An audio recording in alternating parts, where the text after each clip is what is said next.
পুরী থেকে গতকালই গ্রেপ্তার তৃণমূল কংগ্রেসের প্রাক্তন কাউন্সিলর সুশান্ত ঘোষ। তাকে আজ সকালে আনা হয় লালবাজারে। লালবাজার থেকে আলিপুর আদালতে তোলা হলো সুশান্ত ঘোষকে। গতকালই ওড়িশার পুরীতে কলকাতা পুলিশের স্পেশাল টাস্ক ফোর্সের হাতে ধরা পড়েন সুশান্ত ঘোষ। নিজের মোবাইল ফোন বন্ধ রেখে পরিবারকে মুম্বাই পাঠিয়ে দিয়েছিলেন তৃণমূলের প্রাক্তন এই কাউন্সিলর। পুরী থেকে ভুবনেশ্বরে চলে যাওয়ার চেষ্টাও করেছিলেন তিনি, দাবি এসটিএফের। তার আগেই কলকাতা পুরসভার 12 নম্বর বোরোর প্রাক্তন চেয়ারম্যানকে গ্রেফতার করল পুলিশ। তার বিরুদ্ধে আনন্দপুর থানায় তোলাবাজির অভিযোগ জানিয়েছিলেন এক হকার। সেই অভিযোগের প্রেক্ষিতে এফআইআর দায়ের। সেই এফআইআর এর ভিত্তিতেই পুরী থেকে পাকড়াও করা হয় সুশান্ত ঘোষকে।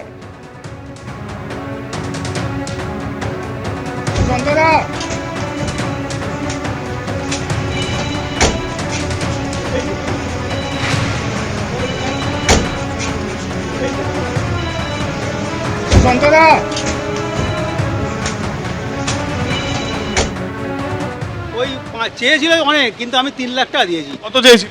চেয়েছিল 5 লাখ। 3 লাখ টাকা দিয়েছে? আমি 3 লাখ দিয়েছি। কোনো রসিদ বা কোনো কিছু দিয়েছিল?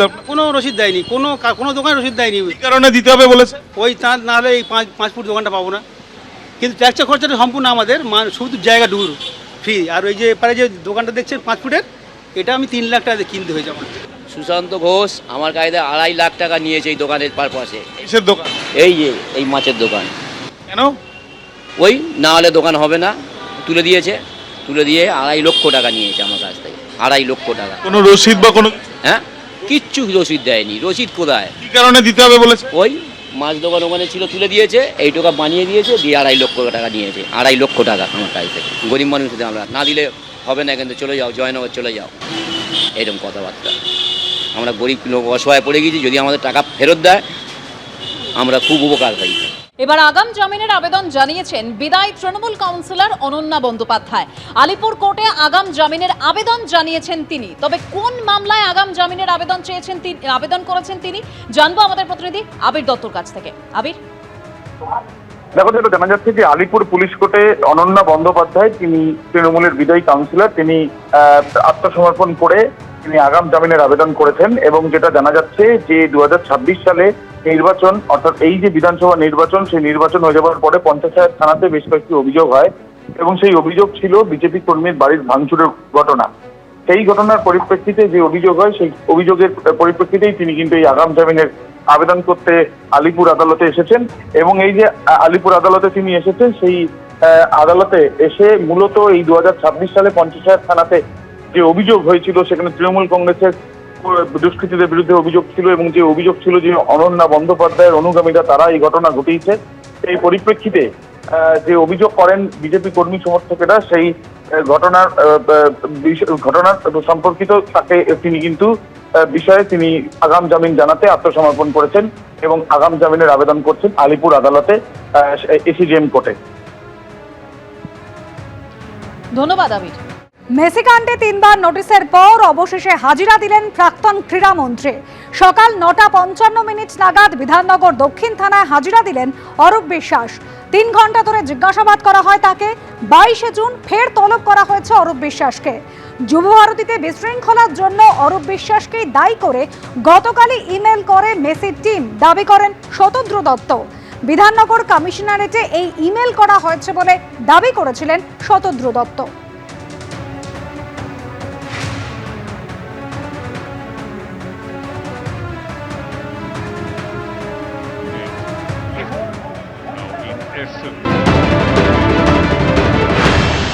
এখন সাবজুডিস, আমি এই বিষয়ে কোনো কথা বলবো না। যা বলার কোর্টে বলবো। যেটা আদালতে রয়েছে, লয়াররা কথা বলছে, বারবার একটা কথাই তোমাদের বলছি, এটা সাবজুডিস। আমি যা বলার কোর্টে বলবো, আর এইটাও বলছি সত্যের জয় হবে। মেসি শুভেচ্ছা বার্তা পাঠিয়েছে ওর মাসতুতো ভাইকে, অরূপ বিশ্বাসকে, যে তুই আমার পেটে এত কাতুকুতু দিয়েছিলি বলেই আমি 3 গোল দিতে পারলাম, হ্যাট্রিক করতে পারলাম। যাবে, বেশি দিন বেরোতে পারবে না, ভেতরে ওকে যেতেই হবে। মেসির হ্যাট্রিক নিয়ে তো এটাই বলার যে তাদের মতো গুণী লোকেরা ভালো কাজে হ্যাট্রিক করে, আর এই অরূপ বিশ্বাসের মতো পাপীরা তারা অপরাধের হ্যাট্রিক করে। তফাৎটা আলাদা রকম, সবাই জানে। দলের অন্দরে সমস্যার কথা তুলে ধরে ব্যাংকে চিঠি লিখে দলের অ্যাকাউন্ট ফ্রিজ করার আবেদন জানিয়েছেন তৃণমূলের কোষাধ্যক্ষ অরূপ বিশ্বাস। আর এই বিষয়কে কটাক্ষ করে সজল ঘোষ আর রুদ্রনীল ঘোষ কি বলছেন শুনুন। ও লাইন নিয়েছে মোদিজি, একটুখানি লাইনটা একটু ডিফারেন্ট। जब खाने नहीं पाऊंगा तब किसी को खाने नहीं दूंगा, ভালো লাইন। হঠাৎ করে ওই কি ফান্ড টান্ড এইসব ব্যাপারে সই করতে বেরিয়ে এলো। ওই ছোটোবেলায় একটা কথা আমরা শুনেছিলাম, এইটা যেখানে সেইটা সেখানে। তো তেমনই আর কি অরূপ বিশ্বাস প্রমাণ করলেন, ফান্ড যেখানে উনিও সেখানে।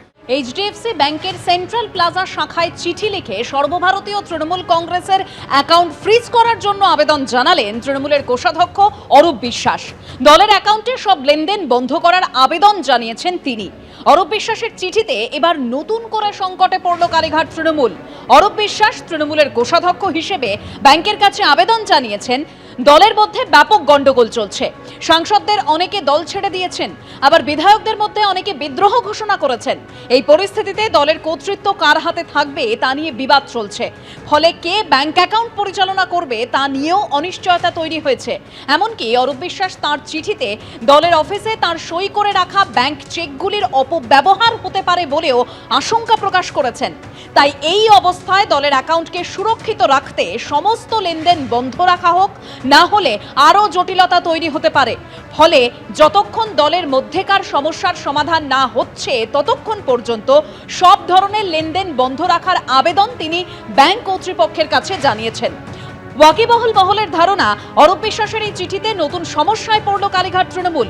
এমনিতেই ভোটের পর দল ভেঙে খান খান। মমতা বন্দ্যোপাধ্যায়, অভিষেক বন্দ্যোপাধ্যায়ের নেতৃত্ব দলের মধ্যে চ্যালেঞ্জের মুখে। তার উপর এবার কয়েকশো কোটি টাকা তহবিল নিয়েও তৈরি হলো নতুন সংকট।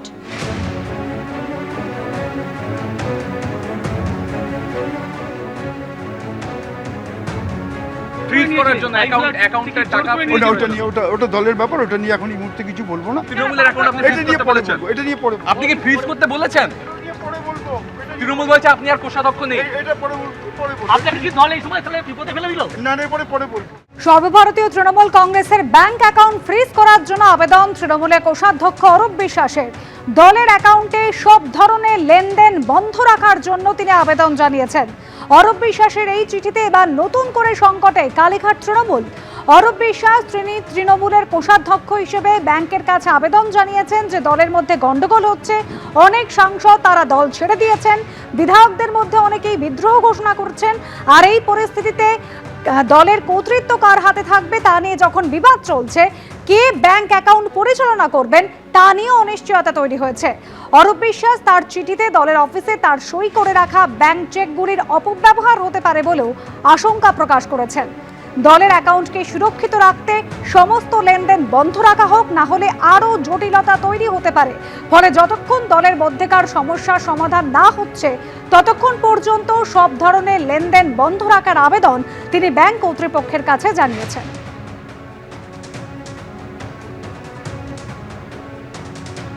অরূপ বিশ্বাস চিঠি দিয়েছেন, তিনি ট্রেজারার ছিলেন।